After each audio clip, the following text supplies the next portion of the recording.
CJ, several additional issues have been raised. The bench found it necessary to address these issues so as to ensure both the completeness of the record and finality in the issues raised. During the submissions, an issue was raised concerning the directions issued by the three-judge bench and the transmission of the files in Nairobi Petition E565 of 2024, Kerugoya Petitions E013 and E014 consolidated, as well as E015 of 2024. A review of the CTS, that is a case tracking system, confirms that the petition in E565 of 2024 was filed on the 18th of October 2024 at 8 o'clock p.m. Later that same day, approximately 5 hours on, at 1:51 p.m., Justice Chacha Mwita dealt with an application filed under certificate of urgency which had been submitted alongside the petition. By 5:33 p.m., roughly 3 hours after the earlier application, a notice of motion application dated the 1st of October 2024, was dated the 1st of October 2024, was filed, this time by the respondents seeking the following orders. 1, that the application be certified as urgent and service of the application dispensed with in the first instance. 2, that pending the hearing and determination of that application, inter partes, this Honorable Court be pleased to set aside, vary, or review the orders issued on the 18th day of October 2024, that is the interim conservatory orders. 3, that in the alternative, this court be pleased to set aside, vary, or discharge the ex parte orders issued on the 18th day of October 2024, and 4, that this Honorable Court to issue any other orders it deems fit in the interest of justice. Following its empanelment on the 18th of October 2024, and having received directions from the Office of the Deputy CJ, the bench deliberated on the appropriate directions to be issued. On the 19th of October 2024, at 12:20 p.m., the bench issued the following directions. That in light of the urgency of the matter and the weighty issues raised therein, we direct that the application be served and responded to forthwith for hearing inter partes on Tuesday, the 22nd of October 2024 at 11 a.m. in open court number 18. Petition E013, on the other hand, was filed on the 25th of September 2024 at 8:33 p.m.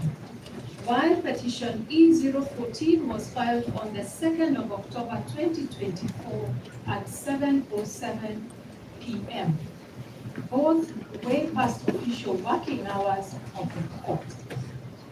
The CTS will further show that an application in E014 was filed on the 30th of September 2024, and directions were issued on the very same day, although the matter was not certified as urgent.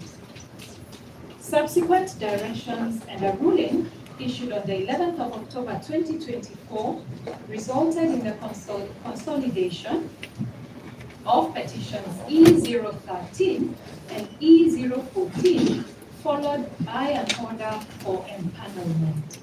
As the record on CTS will further show, the directions issued by the court in E014 of 2024, which were issued on the 2nd of October 2024, were again issued at 6:22 p.m., which is outside of what one would call the routine working hours of the court.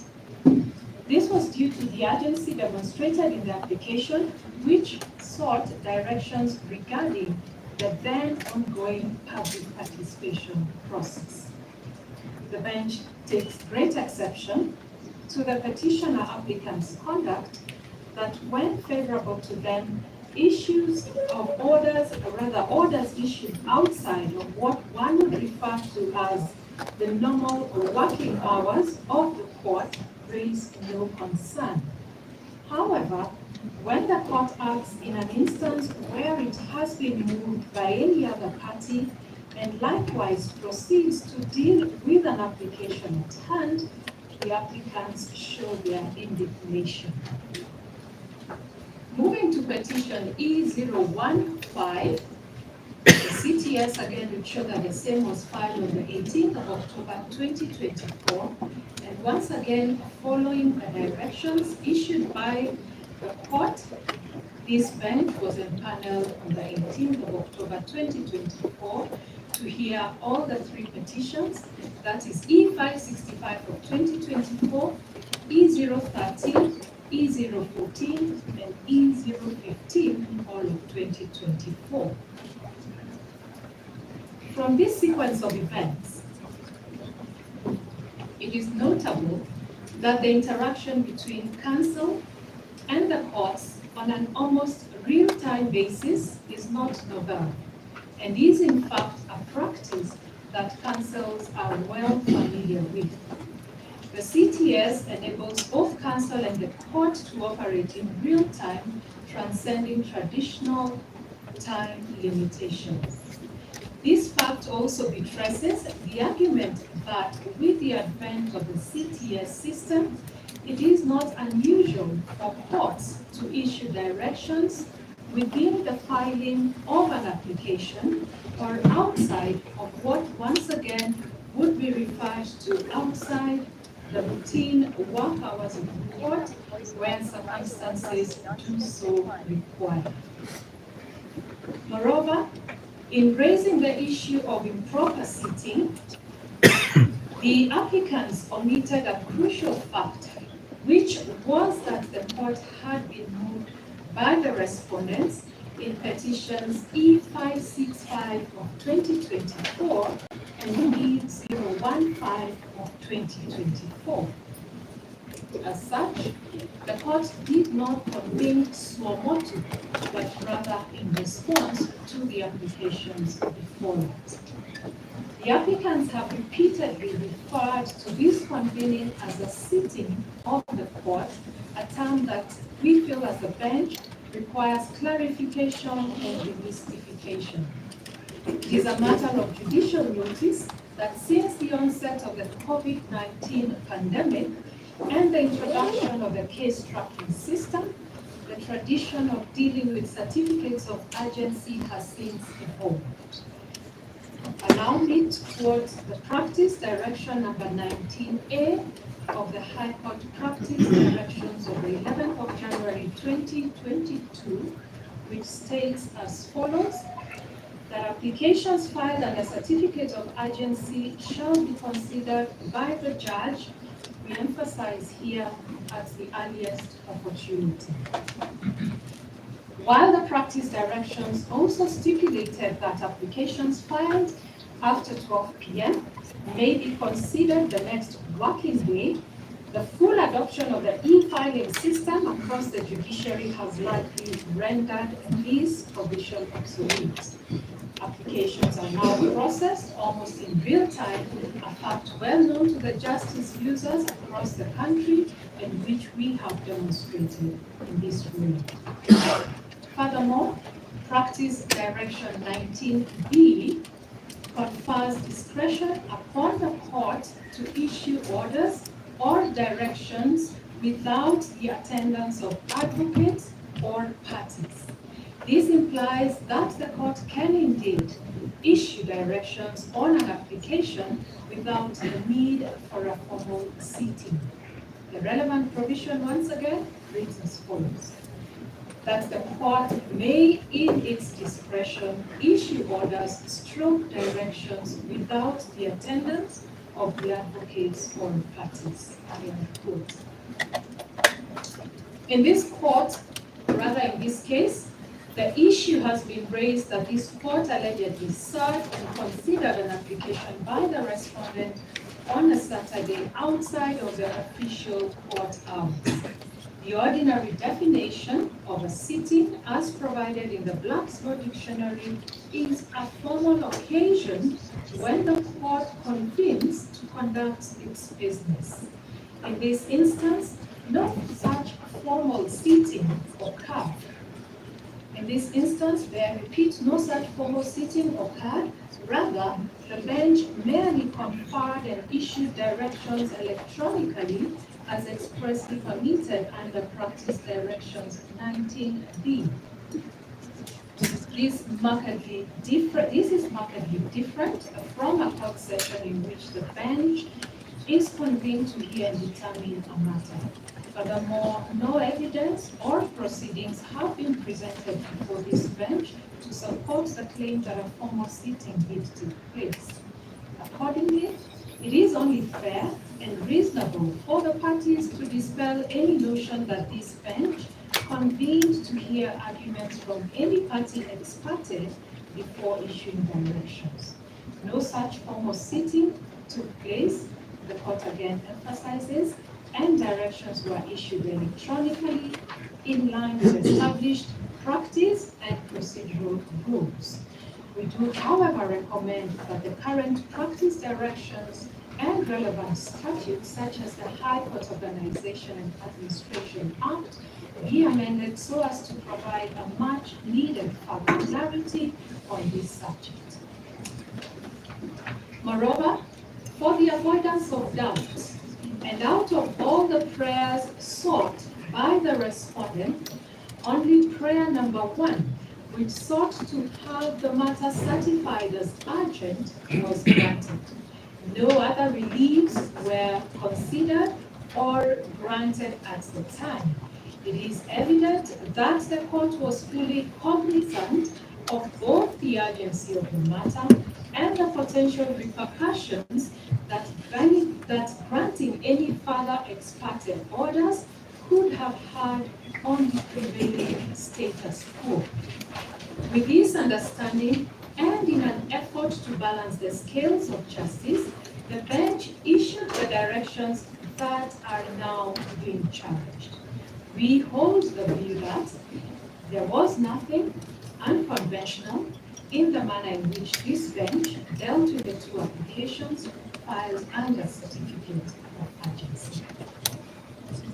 As regards the arguments that directions had already been issued by the respective courts for a mention before the bench on the 24th of October 2024, the arguments by the applicants appear to insinuate that the bench ought to have retained the date. For clarity purposes, this date had not been given by this bench, rather this date had been given prior to the empanelment of this bench. However, upon empanelment of the bench, the applications under certificate of urgency, the ones that I have just referred to, were filed, which applications were dealt with, and we feel rightly so. Being seized of the matter, it is our view that the bench retains the discretion to issue appropriate directions depending on the developments and in light of its mandate as it did, having been moved by a party under certificate of urgency. With respect to the claim that was raised on discriminatory transmission of files to the bench, it must be emphasized that this bench has no role and no control whatsoever in the administrative processes that occur prior to its empanelment. Concerns have been raised about delays in the transmission of certain files, but it is crucial for us to clarify that the term transmission in this case may not necessarily refer to the physical transfer of documents. In the context of judicial processes, particularly with the advent of digital systems, transmission may very well refer to the electronic movement or assignment of case files within the judiciary's digital infrastructure.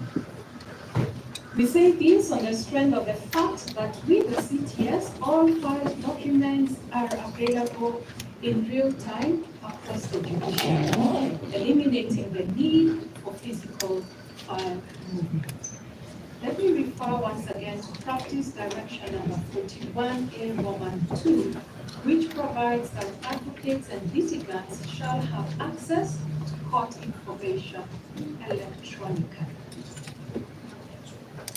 While this court cannot and will not speculate on the causes of any delays in file transmission, the bench nonetheless finds no basis for concluding that such delays amount to any form of procedural omission on the part of the bench, as no such evidence has been presented.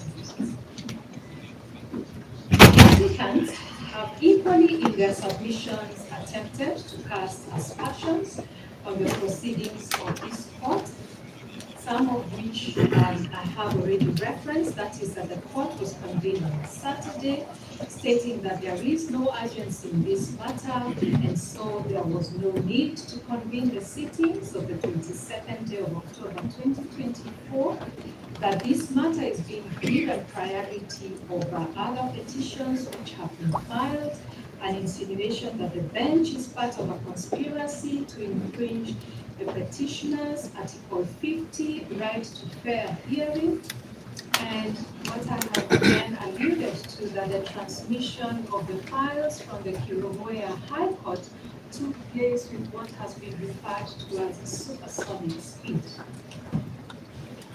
One of the counsels went further by intimating that an exercise akin to the radical surgery may well be forthcoming, a statement which the bench, with tremendous respect, perceives as a veiled attempt at intimidation. The bench feels that such remarks are regrettable and wholly inappropriate. This bench remains firm in its duty and will not be swayed or influenced by any form of intimidation, regardless of its source.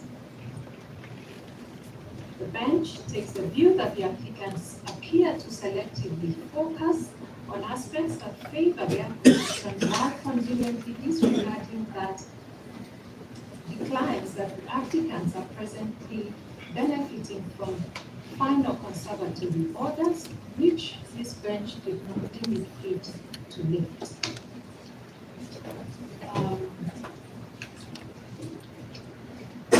Despite having obtained final conservatory orders, as the court has already observed, it is now apparent that the applicants no longer perceive the urgency in this matter.